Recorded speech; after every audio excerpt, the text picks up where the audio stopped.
Hello and welcome to Byju's IAS. Let's take up the analysis of today's The Hindu newspaper by looking at a column from page number 6 of the Delhi edition. In this article, the writer examines whether democracy impedes growth and development. This question comes up because it is quite often said that too much democracy can hamper decision making and thereby compromise the growth and development of a country. But the writer clearly dismisses this argument and presents a strong defense of democratic model of governance and development. Say recently in India, several senior leaders of the government and senior officials and even intellectuals have made controversial statements stating that too much democracy in India has slowed down decision making. It is often said that democracies, especially diverse democracies like India, can be noisy as there are several contradicting competing demands which could pull the decision makers in different directions, thereby exerting pressure on decision making. On the other hand, the slow decision making structure of India is often compared with China's decisive, faster decision making, which is driven by its rigid adherence to science, profit, and technology based on an authoritative political model. As we have discussed in previous classes, China is ruled by a single political party, that is the Communist Party of China. Yes, it is true that under the authoritative CPC, the PRC, the People's Republic of China, has registered spectacular growth in the last 3 to 4 decades. And it has not only emerged as a manufacturing and export hub, but it has also managed to lift millions out of poverty while creating state of the art infrastructure in the country. There is no doubt that this economic transformation of China is phenomenal. Several experts credit this transformation to China's faster decision making structure, which is solely driven by the motives of logic and profit. So, every now and then, few experts and leaders around the world point out that democracies are chaotic and noisy and they slow down decision making, and hence they try to project a faster, decisive decision making model, which is loosely based on authoritarianism and centralization as seen in countries such as China. So, the writer of this column carries out a thorough scrutiny on comparative, theoretical, and ethical lines to completely dismiss this argument. He points out that comparing democracies to the Chinese model is not just illogical but also dangerous. First, in his comparative analysis, he points out how China's rapid growth and development came at great human and social cost. Just a few days ago, when we studied the history of China and the history of the Communist Party in detail, we understood how the authoritative government in China inflicted great human and social cost in order to engineer growth and development. For example, look at the Great Famine of the 1950s and 1960s, which cost nearly 4 million lives in order to trigger industrialization in China. Then look at the Cultural Revolution of the 1960s and 1970s, which led to gross violation of human rights and fundamental rights in the country. Or look at the long lasting impact of China's disastrous one child policy. Even the current ongoing violation of human rights and fundamental rights in the Xinjiang province against Uyghur Muslims, and as well as in Tibet and Hong Kong, can be seen in the same light.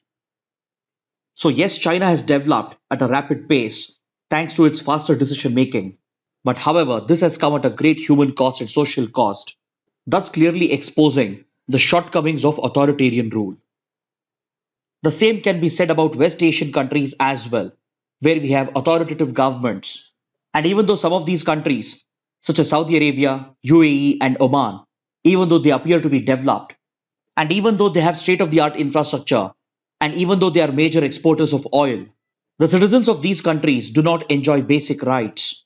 And even their development is lopsided, unequal, and only benefits a few sections of the elite. Then in Africa as well, where we have a number of authoritative governments, these countries are simply lagging behind in all forms of development. Then, if you look at Latin America, a few countries experimented with military dictatorship in the 1960s and 1970s, but this model of growth and development was a complete failure.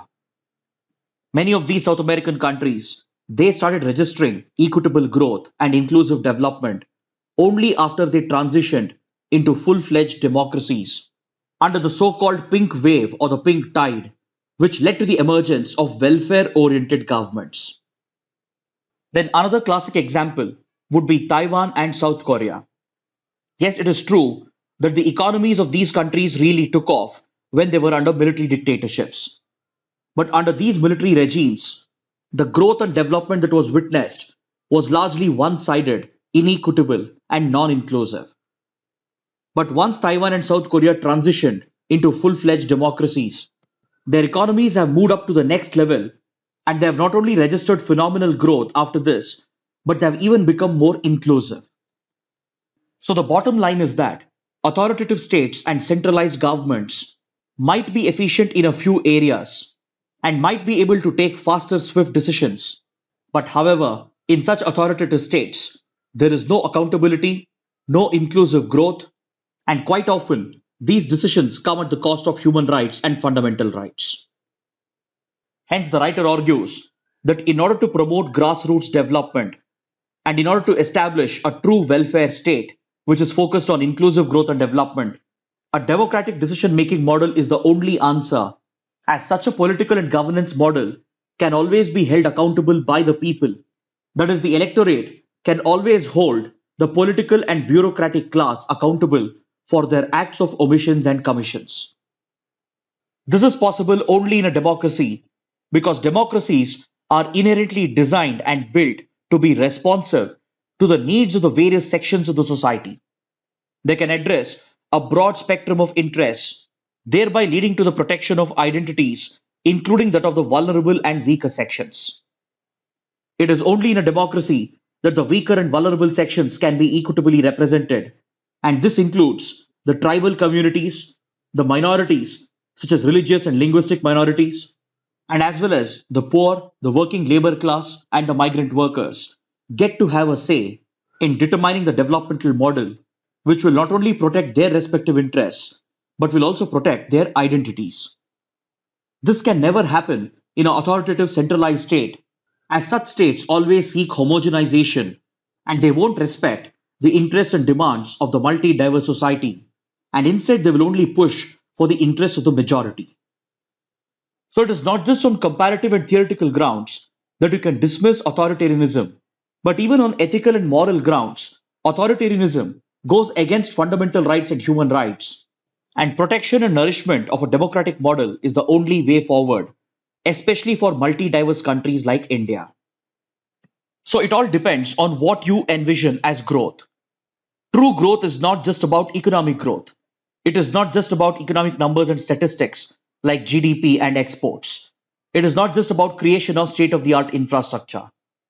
Yes, these economic parameters also matter, but for true and overall growth, along with these factors, what we need is inclusive and equitable growth and a governance model and a developmental model that delivers social justice and social inclusion. It needs to be ensured that every section of the society is respected, given its due rights, and in every aspect of planning and decision making, their concerns will have to be taken into account, even if this means slowing down decision making. Yes, it is also true that the Indian democracy is not perfect. The conflicting demands and interests have often derailed India's growth progress. But however, this is what makes the Indian democracy stronger than any authoritative state, as it is the only model that provides for societal deliberation to be carried out in a sustained manner, and it allows for divergent sections of the society to come together and work out a compromise in the common interest of the nation while satisfying the respective rights and concerns of individuals and communities. A democratic model truly promotes equality by endowing all the citizens with the same civic, political, and social rights, and this would be completely missing in an authoritative state. Democracy guarantees all essential forms of freedom, including the right to free speech, the right to expression, and more importantly, the right to dignity and right to life by respecting the diversity and plurality in the society. Whereas authoritarianism and centralization, on the other hand, will lead to polarization in the society on various lines, including the widening of communal divide, caste based divide, and the income divide in the country, all of which threaten to unravel the social fabric of the nation. So, for multi diverse countries like India, democracy might appear to be noisy and chaotic, and it might even be slowing down decision making and hampering growth and development due to contradictory demands and conflicting interests. But at the same time, it strengthens the social fabric of the country and allows the people not only to enjoy their set of basic rights, but also to hold their political and bureaucratic class accountable for their actions. Now let's take up an article from page number 1, which deals with the ongoing delimitation exercise in Jammu and Kashmir. See, delimitation is the act of redrawing the boundaries of constituencies for assembly seats and Lok Sabha seats in order to represent the changes in population that happens over a period of time. The objective of a delimitation exercise is to redraw the boundaries of constituencies based on the data of the latest census in such a way that the population of all constituencies, as far as practically possible, be the same throughout the state. That is, it seeks to provide for equal representation for equal segments of population. This exercise is carried out by a delimitation commission that is appointed by the president as per the terms of the Delimitation Act, which is enacted by the parliament as and when the need arises following a census exercise. Such a delimitation commission comprises of a retired Supreme Court judge as the chairperson of the commission, along with the Chief Election Commissioner of the Election Commission of India and the respective state election commissioners. It could also include associate members in order to provide for consultation with the concerned political parties. Such a delimitation commission works closely with the Election Commission of India in order to carry out the delimitation exercise, and it not only redraws the boundaries of the constituencies, but it also works out the reserved constituencies for SCs and STs. This whole exercise of delimitation is carried out based on extensive consultation with all the stakeholders, and the Delimitation Commission interacts with not just the political stakeholders, but it will also place the recommendations in the public domain in order to generate a feedback based on which a final draft is brought out, which will be notified by the government. Such final orders of the Delimitation Commission will have the force of law, and it cannot be challenged in any court. But however, prior to 2019, delimitation exercise in Jammu and Kashmir has always been slightly different from those in the rest of the country because of the special status that it enjoyed under Article 370. This special status enjoyed by J&K came to an end after the centre decided to scrap the provisions of Article 370 in 2019, followed by which the state of Jammu and Kashmir was reorganized into the Union Territory of Jammu and Kashmir and the Union Territory of Ladakh. Post this reorganization, Jammu and Kashmir has been provided with an assembly, and for holding fresh elections to this assembly, a new delimitation exercise is needed based on the data of 2011 census. See, until 2019, delimitation of Lok Sabha seats in Jammu and Kashmir was being done as per the provisions of the Constitution of India. But under this special status, the delimitation of assembly seats was being done under the Jammu and Kashmir Constitution. This state-level delimitation exercise was governed under the J&K Representation of People Act of 1957, and hence, when J&K enjoyed special status under Article 370, delimitation in the state was slightly different from the rest of the country. So accordingly, assembly seats in Jammu and Kashmir were delimited in 1963, 1973, and the latest being in 1995. This exercise was conducted by the Justice K.K. Gupta Commission, which relied upon the 1981 census to carry out delimitation in Jammu and Kashmir. But following this, no delimitation commission has been set up for Jammu and Kashmir, and the changes brought about by the findings of the 2001 census have never been included into Jammu and Kashmir. Later, the J&K Assembly passed a resolution freezing any delimitation until 2026, in line with the delimitation policy across India. But such a freeze on delimitation in Jammu and Kashmir is no longer viable because of the changes that have happened in 2019. So as Article 370 has been scrapped and J&K has been reorganized into a union territory, a new delimitation exercise has become necessary as per the provisions of the Indian Constitution.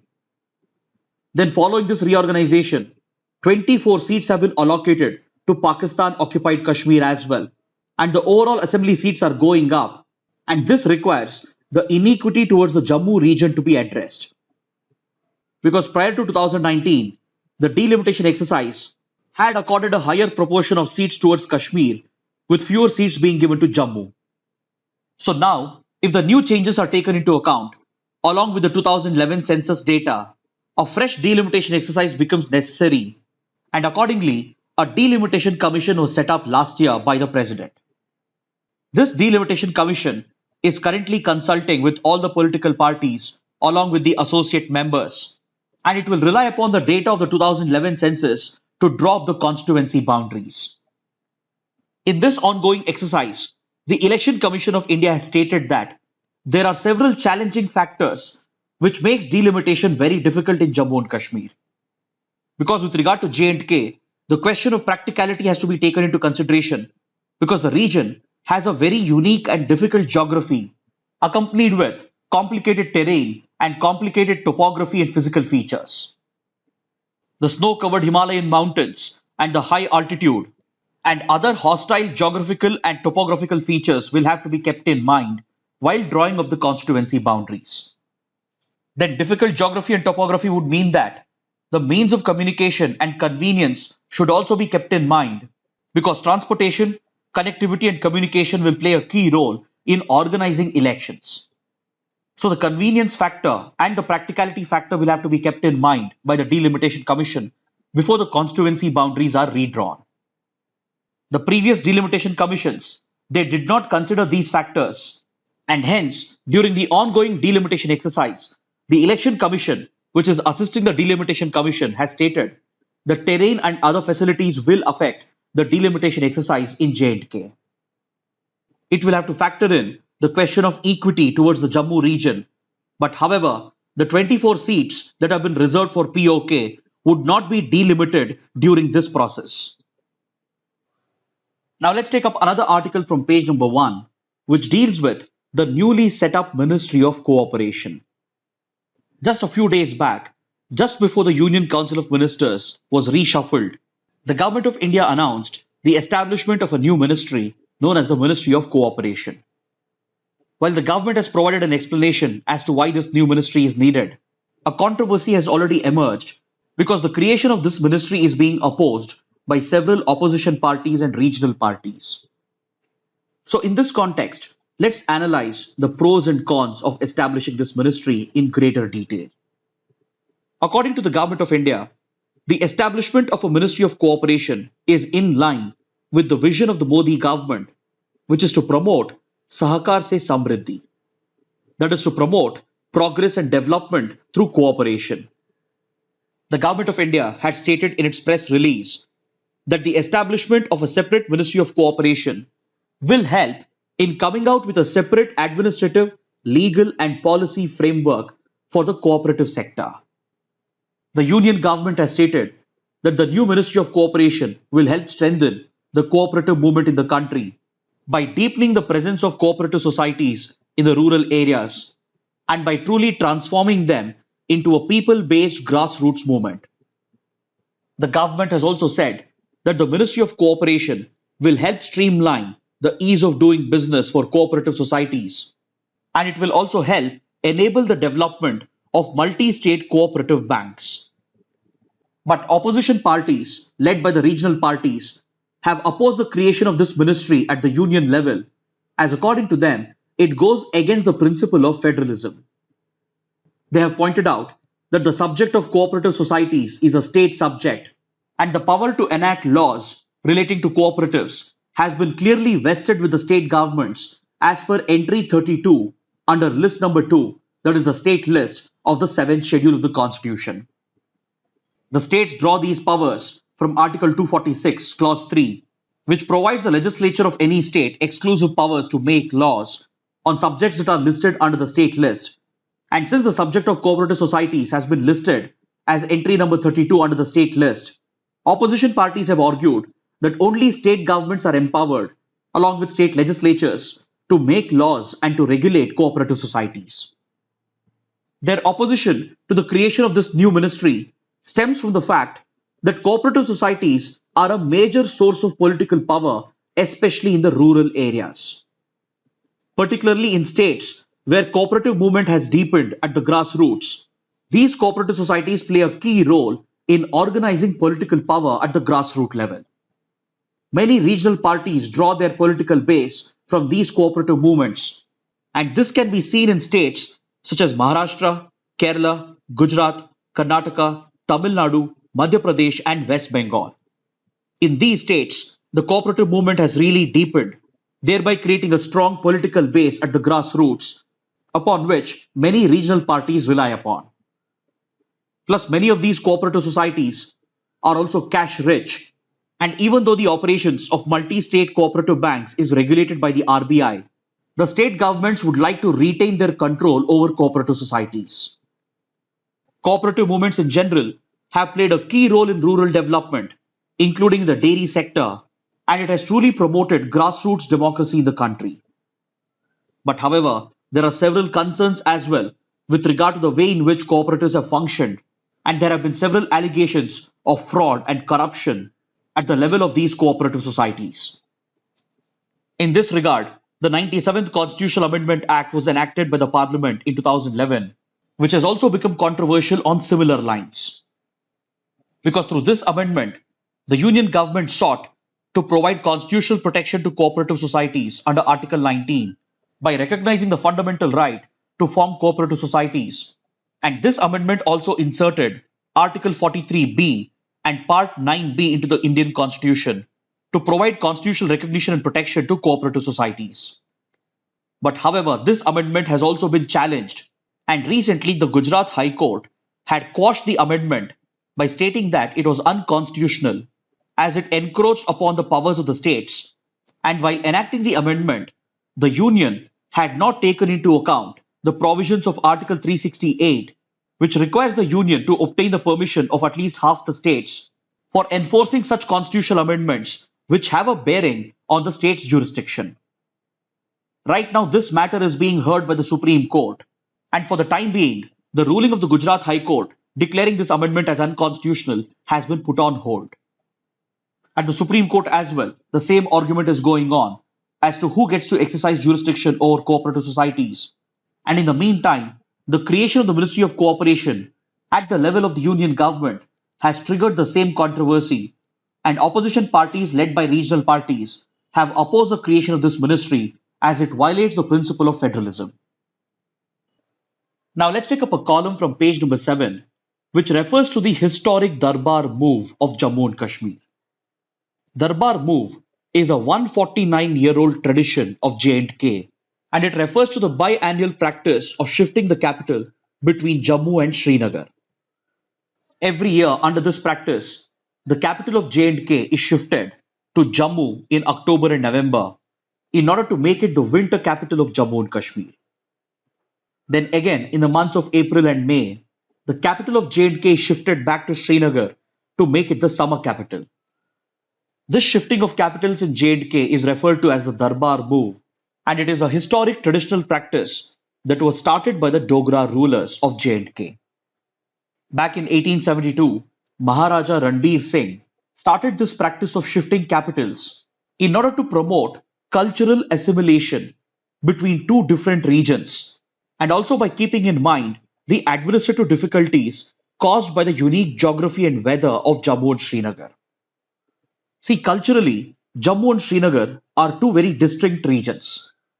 There is a linguistic distinction where Dogri and Hindi are primarily spoken in the Jammu region, whereas in the Srinagar region, Kashmiri is the primary language. Then there is also religious distinction, as Jammu is largely Hindu dominated, whereas Kashmir is largely Muslim dominated. So this gives rise to a unique cultural distinction between Jammu and Srinagar. And in order to assimilate these cultures, and also keeping in mind the difficult weather of Srinagar during the winter months, Maharaja Ranbir Singh, a Dogra ruler, started this practice known as Darbar move to shift the capitals between Jammu and Srinagar every year. While this practice has a number of advantages, it has also raised a number of questions on the grounds of practicality and with regard to its usefulness. Because see, Shifting the administrative capital is not an easy task. It involves the shifting of entire government offices, including the packing and moving of government files and records, and as well as the shifting of government residences of key officers, thereby making this whole shifting exercise very expensive and as well as time consuming. Many have argued that this is an outdated practice which is not relevant in today's world, as government functioning has largely shifted to e governance and e offices. Plus, since the exercise involves shifting of government documents, there is the risk of several sensitive documents being lost or getting damaged. Plus, the whole exercise turns out to be very expensive, as an expenditure of 198 crore rupees was incurred in 2019. Last year, the shifting did not happen as a result of the COVID-19 pandemic, and even the J&K High Court took note of this practice and the concerns regarding it, and it called upon the J&K administration to rationalize this practice. The J&K High Court observed that this was a wasteful expenditure of precious government resources because the same resources and the time could be used for the welfare of the people of the Union Territory. So based on these developments, the J&K administration, which is currently directly under the center, has started making arrangements to put an end to this historic traditional practice of shifting capitals between Jammu and Srinagar as a part of Darbar move. While the proponents of this decision have supported it on the grounds of practicality and convenience, and as well as on the grounds of saving of resources and time, there is opposition that is emerging against the move as well, as the opponents feel that the decision to cancel Darbar move ignores a key cultural element of Jammu and Kashmir. According to the opponents, Darbar move was playing a key role in promoting cultural assimilation between two distinct communities of Jammu and Kashmir, and upon that, several local traders, local businesses, and even students were dependent on the Darbar move. So, ending this biannual tradition just in the name of simplicity and practicality doesn't take into account the subtle role that Darbar move has played in promoting greater cultural assimilation between Jammu and Srinagar. The opponents point out that it was because of Darbar move that the Dogra rulers they popularized Kashmiri art in Jammu. Through this, the architectural and structural elements found in Jammu was introduced in Srinagar as well. In fact, Dogra rulers such as Pratap Singh, they were so impressed with Kashmir's calligraphy that he even started an annual award for calligraphy artists. The Dogra rulers, they set up key institutions like J&K's first museum and the Oriental Research Library in Srinagar, and they even preferred their final resting place or their royal samadhi to be located in Srinagar. So throughout the last 149 years, this tradition has played an important role in promoting cultural assimilation between Jammu and Srinagar. But the decision to end this practice, due to its high cost and ineffectiveness, has raised questions as it could result in the isolation of Srinagar from Jammu, considering the geographical and cultural distinctions between the two regions. Now let's take up the mains practice questions. The first question, is democracy an impediment to growth? Critically analyze.